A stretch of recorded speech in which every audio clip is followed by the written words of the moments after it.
The great hall of Veldara Prime stretched for nearly a mile in every direction.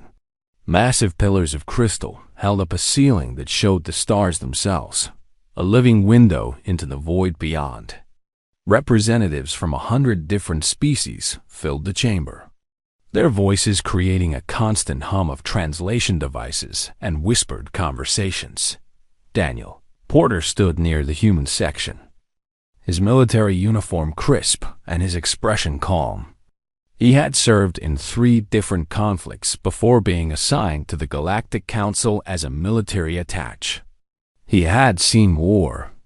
He had seen peace.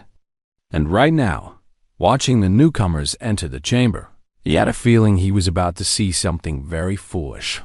The Drexari walked with the confidence of conquerors. Their scaled bodies were covered in ceremonial armor, and their eyes glowed with a soft red light that spoke of genetic modification for combat. They had emerged from their corner of the galaxy only 50 years ago, and in that time they had conquered 3 star systems and enslaved 2 species. Now they wanted recognition from the Council. Ambassador Lisa Murray touched Daniel's arm gently. She was a small woman with gray hair and sharp eyes that missed nothing. She had been negotiating with alien species for 30 years, and she knew trouble when she saw it. "The Drexari warlord," she whispered. "Zorath. He's been demanding tribute from colonies along their expansion route." Daniel nodded slowly. Including ours. Including ours." The Drexari delegation reached the center of the chamber, and Warlord Zorath stepped forward. He was larger than the others, his scales darker and his armor more elaborate. When he spoke, his voice carried across the entire hall. "The Drexari Dominion greets the Galactic Council. We come as equals, not as servants. We have proven our strength through conquest, and we demand our rightful place among the powers of this galaxy." The council members shifted uncomfortably. Conquest was not forbidden by galactic law, but it was not celebrated either. Most species had learned long ago that expansion through force was expensive and temporary. Councillor Vethrak of the Kalori slowly rose from his seat. He was ancient, his pale skin almost transparent, and his eyes holding the wisdom of 8 centuries. The Kalori had been among the first species to achieve faster-than-light travel, and their words carried weight. "The Council acknowledges the Drexari Dominion," Vethrak said carefully. "We note your military achievements. However, we must address certain concerns regarding your expansion route." Zorath's eyes narrowed. "Speak." "Your projected path crosses through territory claimed by the Terran Alliance. Human colony worlds. We advise caution in this matter." A rumble of laughter came from the Drexari delegation. Zorath turned to look at the human section, his gaze finding Daniel and Lisa with obvious amusement. "Humans," he said, as if the word itself was a joke. "We have studied these creatures. They come from a death world, yes. Harsh gravity, extreme weather, dangerous predators. But they have grown soft. They build farms and schools. They raise children and plant gardens. They have forgotten what it means to fight." Daniel felt Lisa's hand tighten on his arm, a silent warning to stay calm. Councillor Vethrak did not sit down. Instead, he moved closer to the Drexari warlord, his ancient body slow but deliberate. "Warlord Zorath, I request a private audience. There is information you should have before making any decisions regarding human territory." Zorath considered this for a moment, then nodded. The two moved to a side chamber, while the rest of the council waited inside the small room. Vethrak activated a holographic display. Images appeared in the air between them. Ships burning. Planets scarred by orbital bombardment. And then, finally, a species that no longer existed. "The Vorn Collective," Vethrak said quietly. 400 years ago, they were the most feared military power in this region of space. They controlled 60 star systems. They had never lost a war. Zorath studied the images with interest. What happened to them? They attacked a human colony, a small world called Harvest, population of 12,000 civilians. The Vorn believed it would be an easy conquest. They were wrong. The images shifted. Human ships, more than anyone had known existed, pouring out of warp gates. Ground forces landing on Vorn worlds. The systematic dismantling of an empire that had stood for 1,000 years. The humans did not stop at defending Harvest. Vethrak continued. They tracked down every Vorn commander involved in the attack. Every soldier who had fired on civilians. Every official who had given orders. It took them 11 years. They crossed 300 light years. And when they were finished, the Vorn Collective existed only in history files. Zorath was silent for a long moment. Then he laughed. An impressive story. But the Vorn were clearly weak. The Drexari are not. You do not understand, Vethrak said, his voice heavy with warning. The humans did not destroy the Vorn because they were strong. They destroyed them because the Vorn killed human children. Families, innocents. Humans have a unique response to such things. They do not forgive. They do not forget. And they do not stop. Zorath turned away from the display. I have heard enough, Old One. The Drexari do not fear stories told by ancient creatures hiding behind council chambers. We take what we want. And we want the human colonies. He walked back into the main hall, leaving Vethrak standing alone with the ghosts of the Vorn. When the session resumed, Daniel Porter stepped forward. His voice was calm and steady, carrying the weight of absolute certainty. Warlord Zorath, on behalf of the Terran Alliance, I offer you a single chance. Turn your expansion away from human space. We have no desire for war with the Drexari Dominion. But if you attack our people, you will learn why the Council Elder tried to warn you. Zorath smiled, showing rows of sharp teeth. Human, your threats are empty. Your words are wind. We will take your colonies, and we will take your resources. And we will show this council that humanity is no longer worthy of fear. He activated his communication device and broadcast his response across every channel in the region. To all ships of the Drexari Dominion, the human territories are now claimed. Resistance will be crushed. Glory to the Dominion. Ambassador Murray stood slowly. Her face was pale, but her voice was steady. Then, we have nothing more to discuss. You have made your choice, Warlord. Remember this moment. Remember that you were warned. Remember that you chose this path. Zorath turned and walked out of the chamber, his delegation following. That night, the first Drexari warships jumped toward the human agricultural colony of New Haven. 40,000 civilians lived there.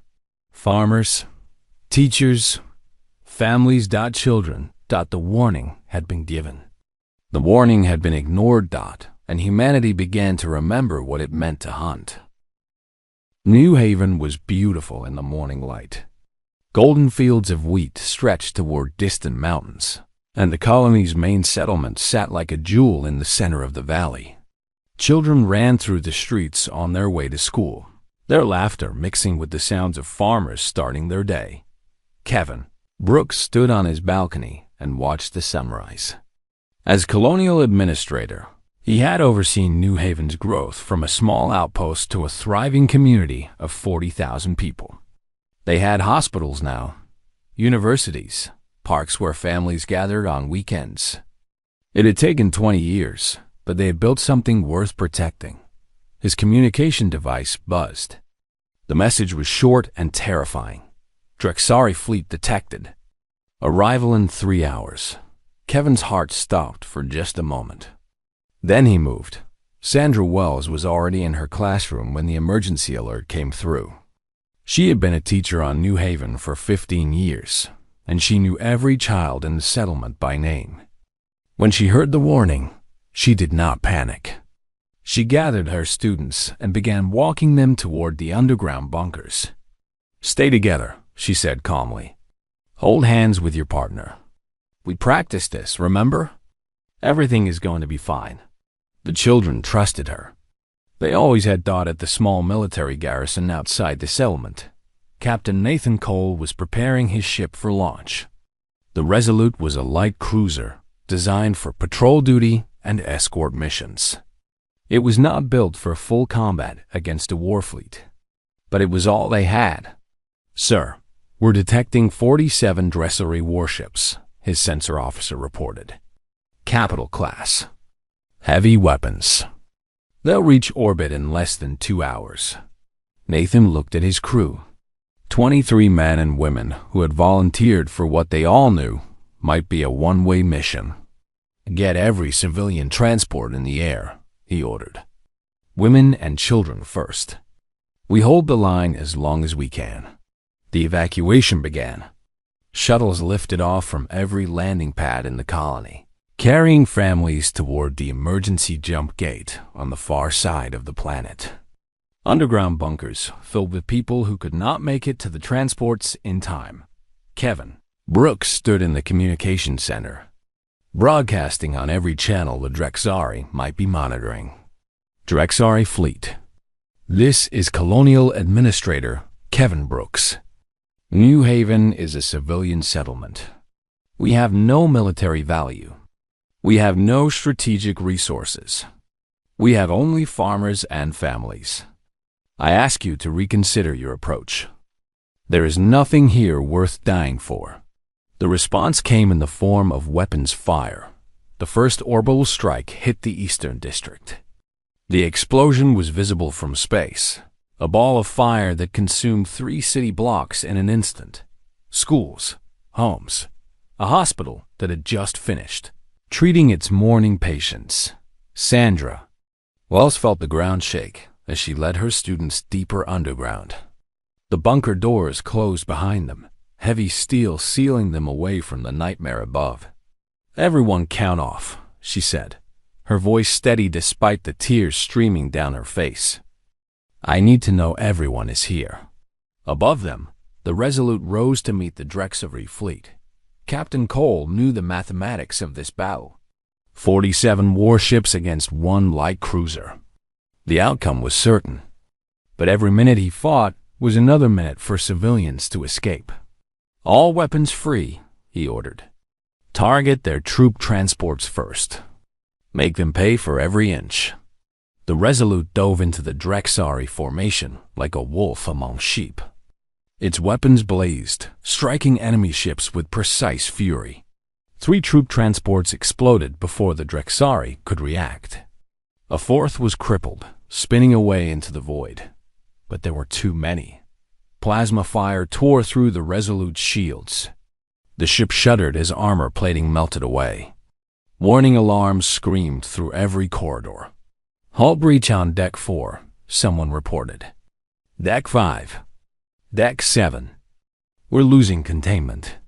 Nathan Cole watched as another evacuation shuttle cleared the atmosphere, its passengers safe. Then another. Then another. Keep firing, he said quietly. Every second counts. The Drexari warships turned their full attention to the Resolute. The little cruiser lasted another 11 minutes, fighting with everything it had until the reactor finally failed Dot in his last moments. Nathan Cole activated the quantum relay and broadcast a message to Earth. He spoke clearly, without fear, recording the coordinates, the casualty count, and the names of every child who would die in the initial bombardment. Then the Resolute broke apart, and 23 brave souls joined the silence of space. The bombardment lasted for 3 more hours. The Drexari showed no mercy. They targeted shelters. They targeted hospitals. They targeted schools that had already been emptied. When they finally landed ground troops, there was almost nothing left to conquer. 8,000 people died that day. 2,300 of them were children. Sandra Wells survived, along with the 47 students she had led to safety. They stayed in the bunker for 2 days, listening to the sounds of destruction above. holding each other and praying for rescue. On Earth, the message from Captain Cole arrived during a session of the Terran Alliance Parliament. The chamber fell silent as his final words played across every screen. This is Captain Nathan Cole of the Resolute. New Haven is lost. 8,000 dead. I am transmitting the names now. Remember them. Remember what was done here today. Remember the children. The list of names scrolled past. It took 4 minutes. 4 minutes of silence as humanity. Read the names of farmers and teachers and doctors and children who would never see another sunrise. Ambassador Lisa Murray was in the Galactic Council chamber when she received the news. She stopped mid-sentence, her face going pale. For a long moment, she did not speak. The Drexari representative watched her with amusement. Ambassador, is something wrong? You look unwell. Lisa stood slowly. Her eyes found the Drexari, and something changed in them. Something old. Something dangerous. You were warned, she said quietly. Councillor Vethrak tried to tell your warlord. We offered peace. We asked you to choose another path. The Drexari laughed. And now you will offer surrender, yes? This is what soft species do. They lose a colony, and they beg for mercy. Lisa Murray shook her head slowly. No, we will not surrender. We will not beg. We will not negotiate. She turned to address the entire council, her voice carrying across the great hall. To all species present, I make this announcement on behalf of the Terran Alliance. The Drexari Dominion has committed an act of war against humanity. They have killed our civilians. They have murdered our children. And they have done so after being warned of the consequences. She paused, and when she spoke again, her voice was ice. We are coming for them. Every ship that fired on New Haven, every commander who gave orders, every officer who chose not to stop it. We will find them. We will chase them across every star, every system, every corner of this galaxy. And we will never stop. The Drexari representative stopped laughing. Councillor Vethrak closed his eyes and bowed his head. And on Earth, the greatest fleet in human history began to assemble. The mobilization began within hours of the message from New Haven. Across Earth and every human colony, reserves were called up, ships were brought out of storage, and factories switched to wartime production. It was the largest military response in human history. And it happened faster than anyone in the galaxy had thought possible. Admiral Rebecca Shaw stood on the bridge of the Titan, flagship of what was now being called the Terran Pursuit Fleet. She was a woman in her 50s, with silver hair and eyes that had seen too many battles. She had hoped to retire next year. She had hoped the days of war were behind her. But then they killed the children of New Haven. Admiral, all fleet elements are reporting ready, her executive officer announced. 347 warships, 92 support vessels. The Hunter Corps is standing by for deployment. Rebecca nodded slowly. 347 warships. The entire active military, plus every ship that could be brought out of reserve. And more were being built every day. She activated the fleet-wide communication system, her voice reaching every ship in the formation. This is Admiral Shaw. In 72 hours, we will begin the pursuit of every Drexari commander involved in the attack on New Haven. Our mission is not conquest. Our mission is not revenge. Our mission is justice. 8,000 people died on that colony. 2,300 of them were children. We are going to find every officer who gave those orders, and we are going to bring them to answer for what they did. She paused, letting her words sink in. They think we are soft. They think we have forgotten how to fight. They are about to learn why the galaxy once feared us. We do not start wars, but we finish them. Move out. The fleet jumped to warp. leaving Earth behind on the Drexari homeworld. Warlord Zorath was beginning to understand his mistake. Reports were flooding in from every corner of their territory. Human ships were appearing everywhere, striking Drexari military installations with surgical precision and then disappearing before reinforcements could arrive. "How many ships do they have?" he demanded, his voice echoing through the war room. His intelligence officer hesitated. "Warlord, our initial estimates were incorrect. We believed the humans had fewer than 50 military vessels. Current projections suggest they have over 500, with more entering service daily." Zorath slammed his fist against the table. "Impossible. No species builds that fast. They were building in secret, Warlord. Hidden shipyards and asteroid fields. Factory stations disguised as mining operations. They have been preparing for war for decades, just waiting for someone to give them a reason. In a hidden intelligence facility on a moon orbiting a gas giant, Lieutenant Amanda Price was coordinating the largest intelligence operation in human history. Banks of computers processed intercepted Drexari communications, while analysts worked around the clock to identify every officer involved in New Haven. "We have confirmed identities on 47 of the 52 commanders," she reported to Admiral Shaw via secure channel. "The remaining 5 are using false transponders, but we're tracking their communication patterns. We'll find them. How long? Days, not weeks. They can't hide from us, Admiral. We have assets in every major system they control. Every time they move, we know."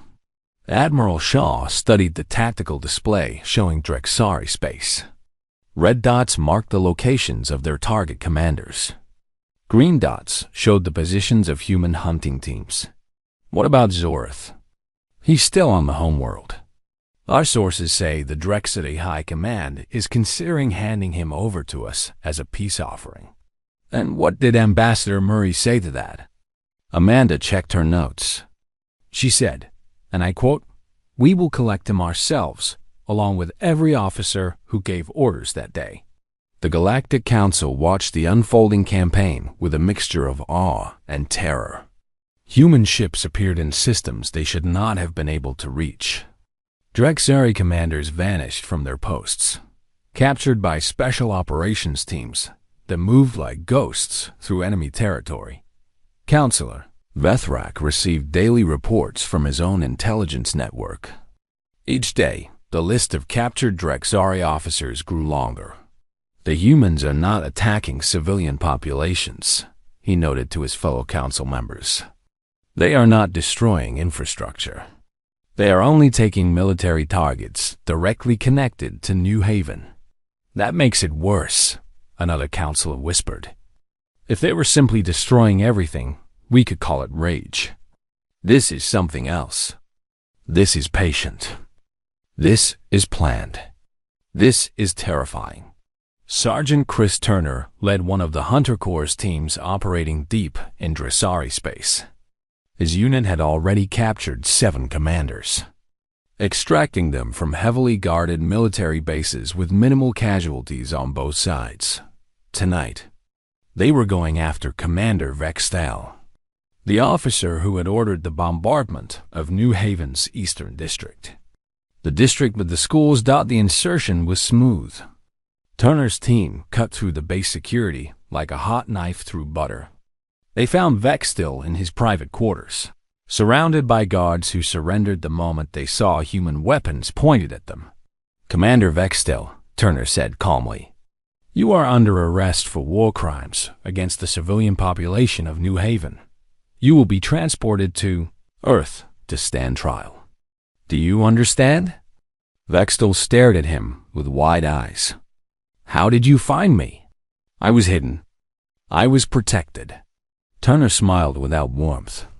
"There is nowhere in this galaxy you can hide from us. You killed our children. Did you think we would forget?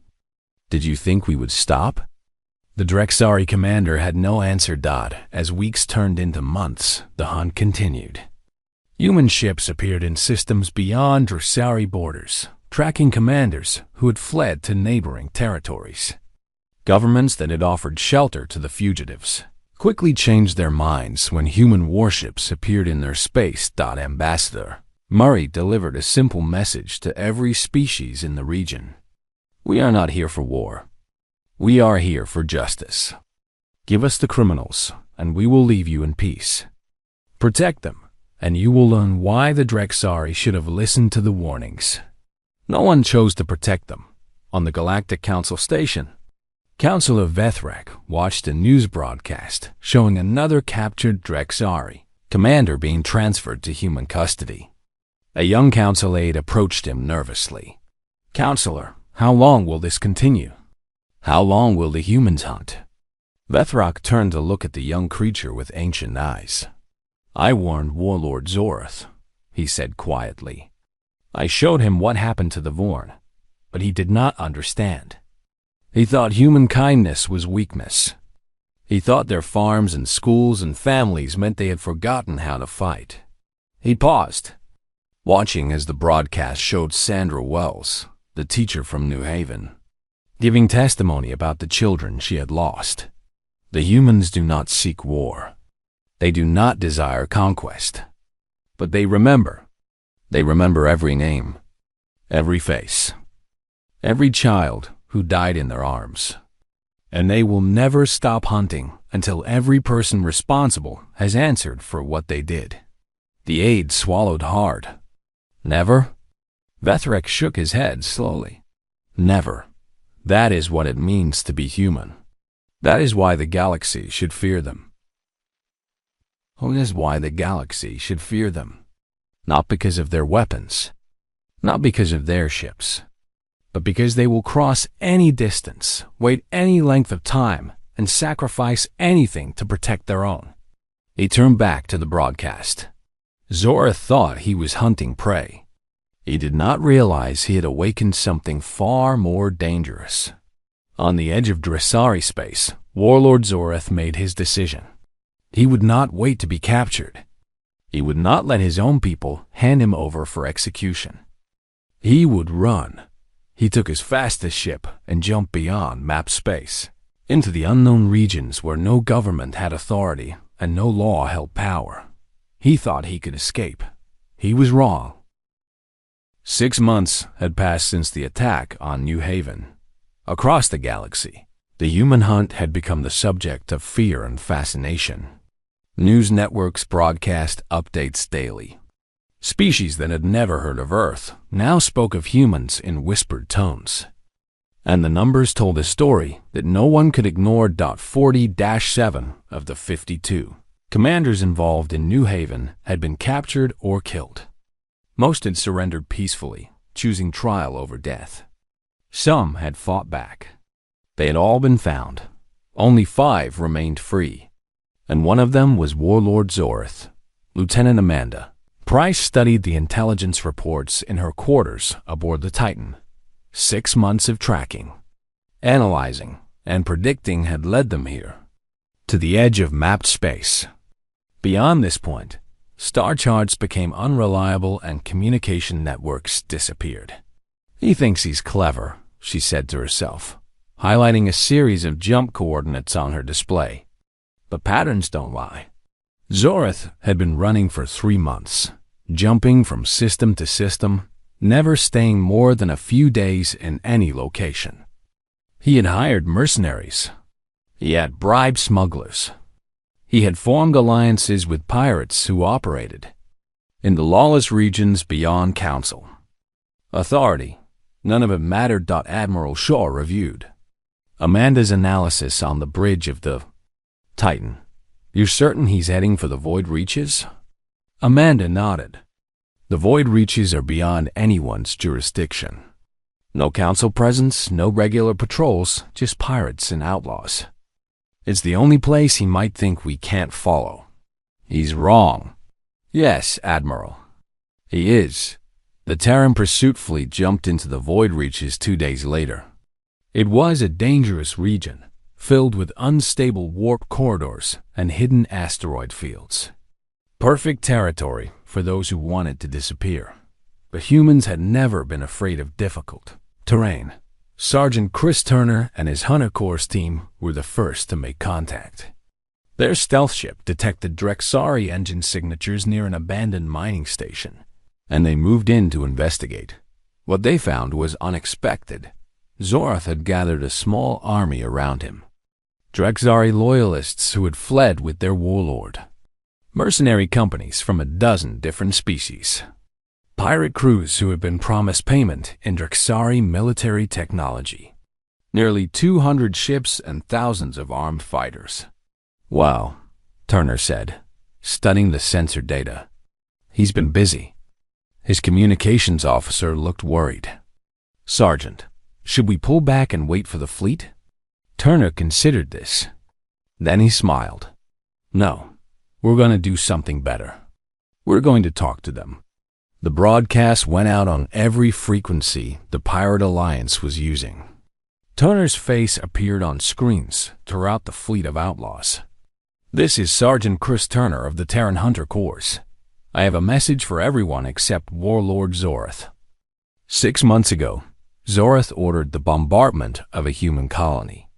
8,000 civilians died. 2,300 of them were children." He paused, letting the numbers sink in. "We are not here for you. We do not care about your crimes or your business. We only want Zorath and the commanders who served under him at New Haven. Anyone who hands them over will be allowed to leave freely. Anyone who protects them will be treated as an enemy of humanity." Another pause. "You have all heard what happens to enemies of humanity.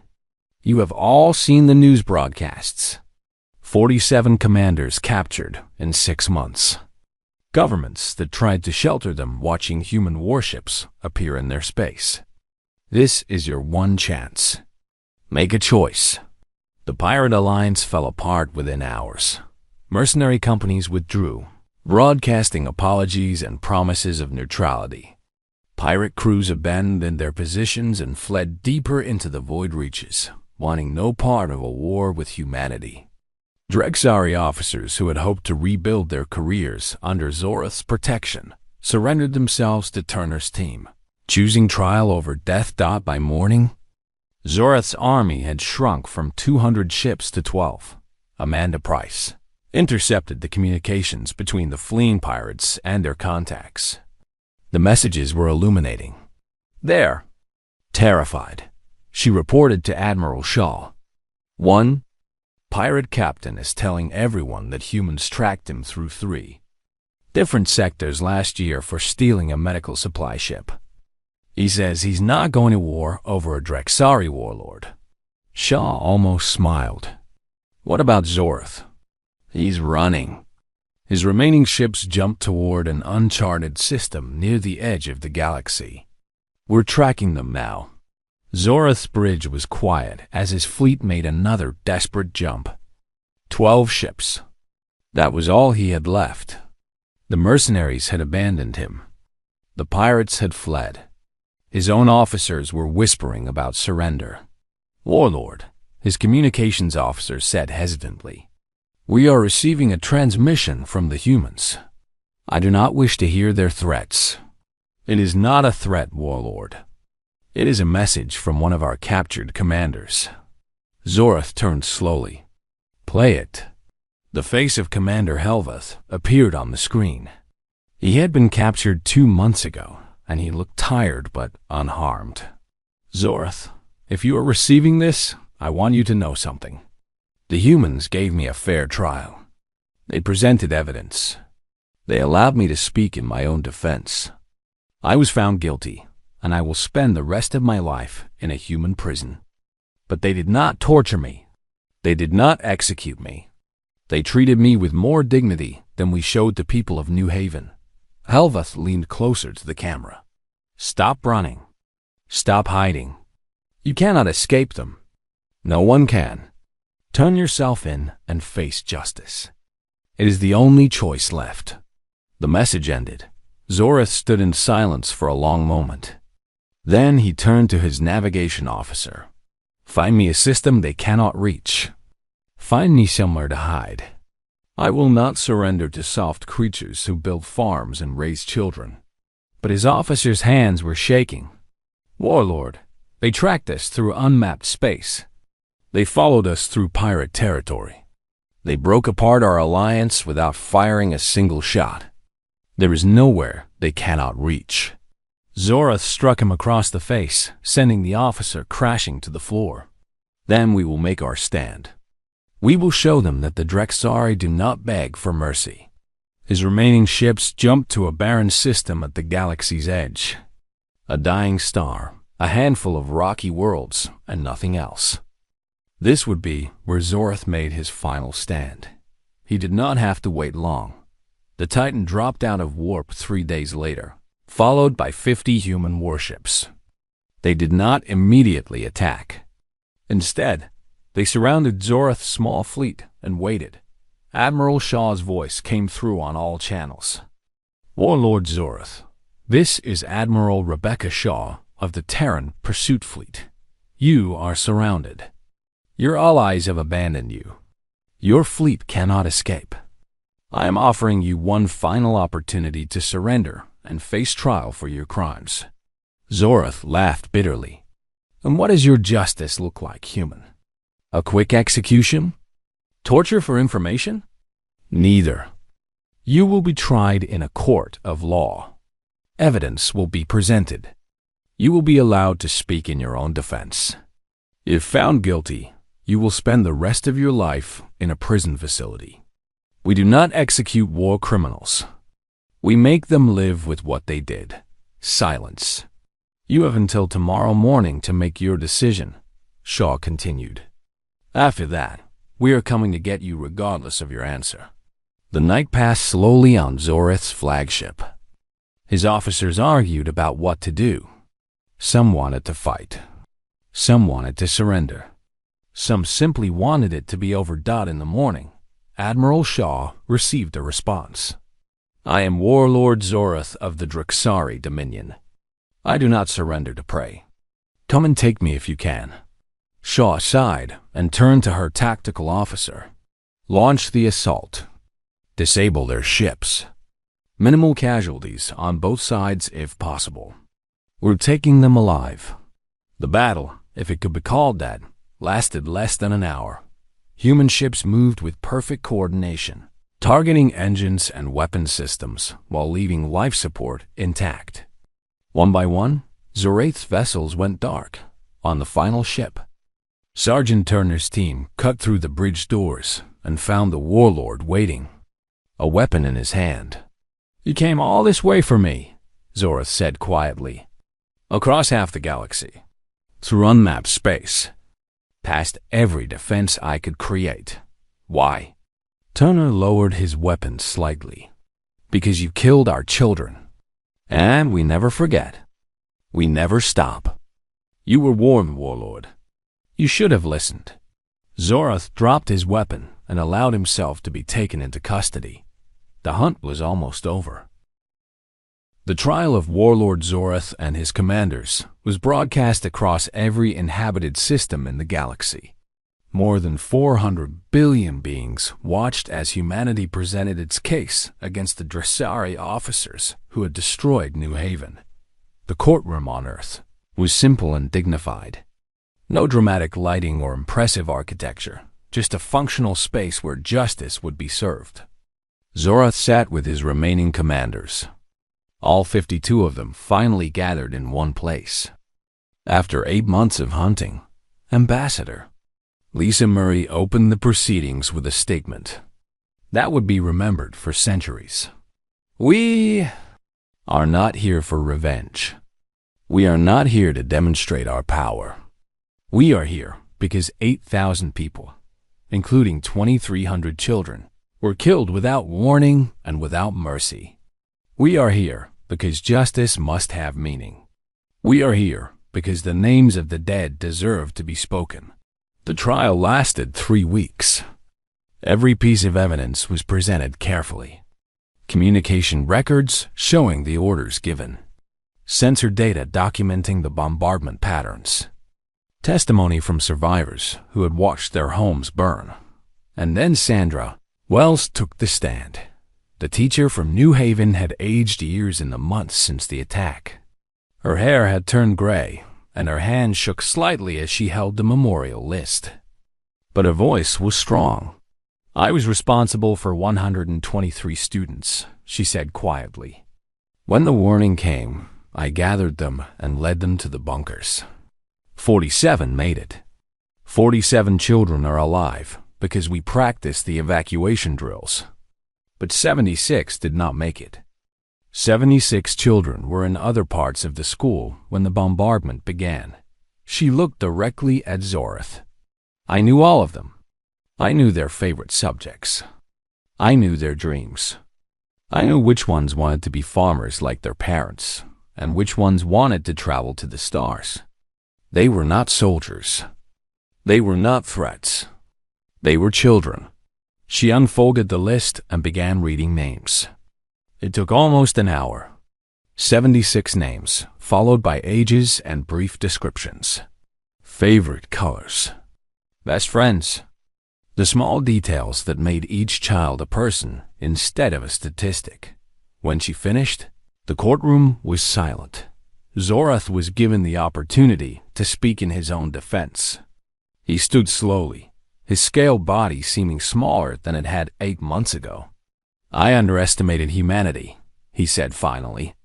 "I believed your kindness was weakness.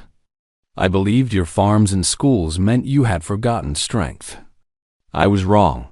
He paused, looking at the images of New Haven that still hung on the courtroom displays. "But I ask you this. What makes you different from us? You hunted us across galaxies. You dismantled our alliances. You showed the same relentless determination that we showed in conquest. Are we not the same?" Ambassador Murray rose to respond. "No, we are not the same. You attacked civilians without warning. You targeted schools and hospitals. You killed children for territory. We pursued justice. We captured your officers and brought them to trial. We did not bomb your homeworld.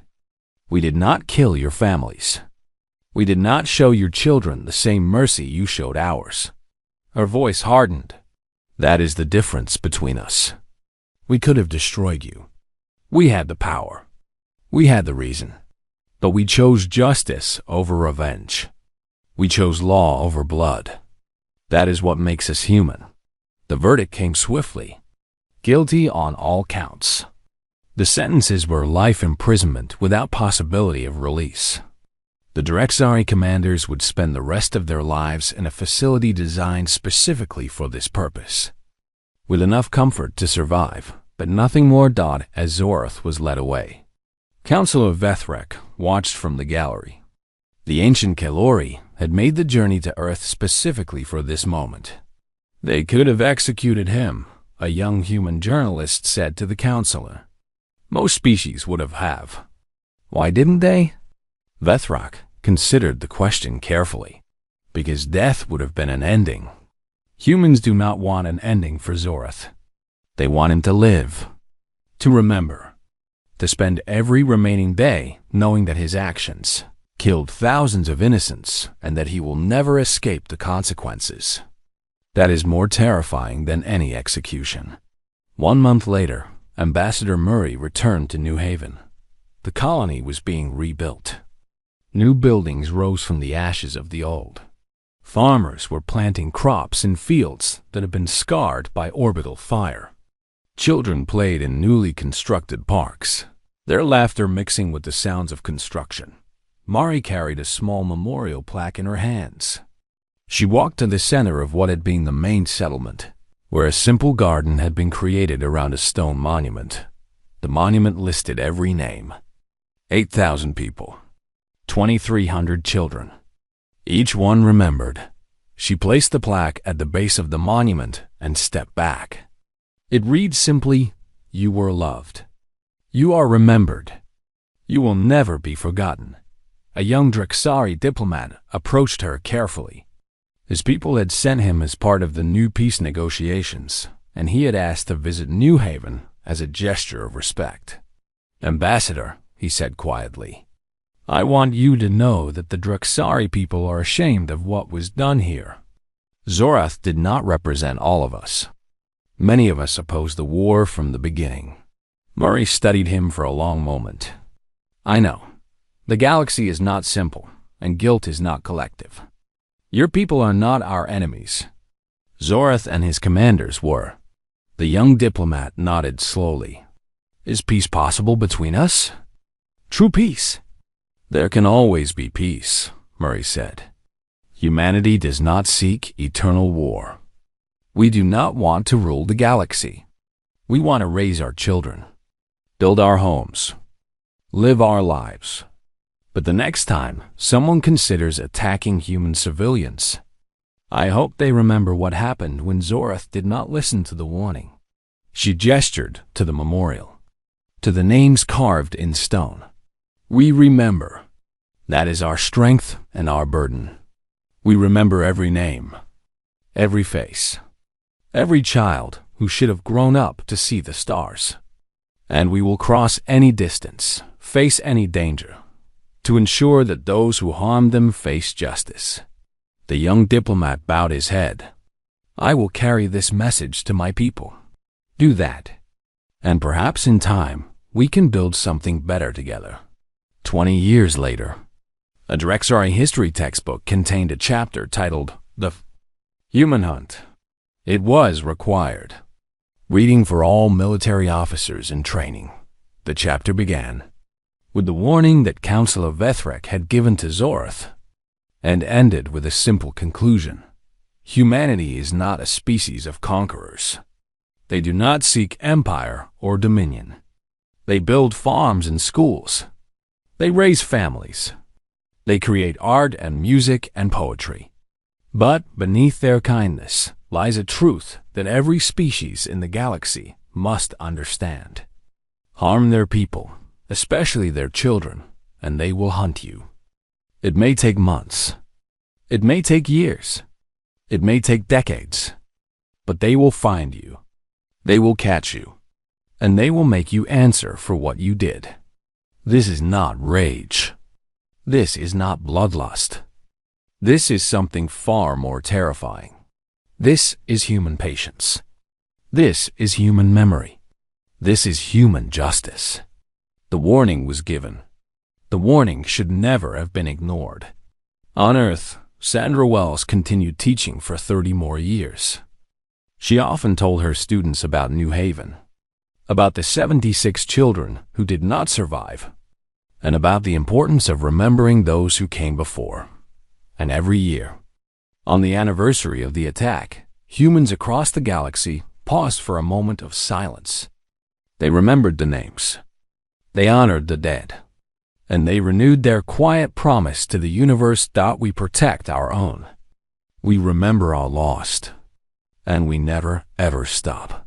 The warning stood eternal, written as stars themselves.